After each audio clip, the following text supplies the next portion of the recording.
cradling Rolunya's dying, postal-covered, finely toned body in his arms. He had grown especially attached to Rolunya, and her parting was too much for him to bear, but Rolunya bade him be not grieved, for now she would join her humble Russian grandmother in heaven, and sing with the harsh masculine choirs forevermore. And with these words on her savage lips, she died. Horace's other girlfriends had to restrain him from going on a rampage and killing every flea and rat he could find. They reminded him of the mission. He finally gave in, and agreed to go on to the final room. They reached this final room and found before them a buzzing, button-covered chamber full of technology and all sorts of wires that were creating the coin-melting radio waves. In the middle sat Galvo, at the control panel. He was no true man. One could see an all-pervading lack of life in his neutered grey flesh. His skin was prematurely wrinkled and the way he carried himself was more like an old lady.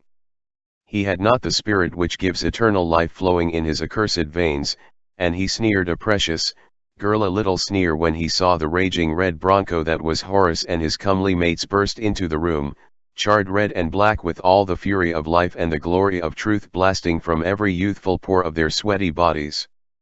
Galvo snickered to himself and curled up like a sick ingrown old hairless kitten. Well, well, well, he hissed, if it isn't Horace Clamsauce and his little girlfriends. I'm so glad you found your way. I hope it wasn't too deadly outside. Despite the unvirile nature of the sad limpid excuse for a man who uttered these words, the women couldn't help feeling a little hot and bothered by the joke he just made, and already started wondering if he might be sexy in a sneaky, evil sort of way. This roused Horace to wild, untamed jealousy. But he need not have been angry, for at that moment St. Basil and all the other great bearded saints of the northern Near Orient were casting sprays of holy blessings upon the women to turn their thoughts back to the right and true. "Shut up, you asshole," he yelled. "We're here to stop you." Galvo laughed a pathetic and altogether homosexual laugh from the bottom of his asthmatic heart. "Stop me," he squealed, "why, you've fallen into my little trap." "What?" yelled Horace, but it was too late. All at once, a pack of robot tigers made out of razor blades pounced on him and started tearing him to ribbons. "Niet!" screamed his girlfriends, furiously unloading their pistols into the feline monstrosities of metal until they exploded. Horace staggered up from the wreckage, panting and sweating like a wounded bull, his tattered pants falling off his glorious manhood as he looked the terrified Galvo dead in the eye and smirked. "Looks like your little trap just got trapped by my little girlfriends," he said, and kicked Galvo in the face so hard that it launched Galvo up into his own radio wave beam of yellow electric lasers and distributed every atom of him into the world's money. Then Horace shut off the machine. His girlfriends cheered and fell all over him, caressing him and licking blood from his wounds.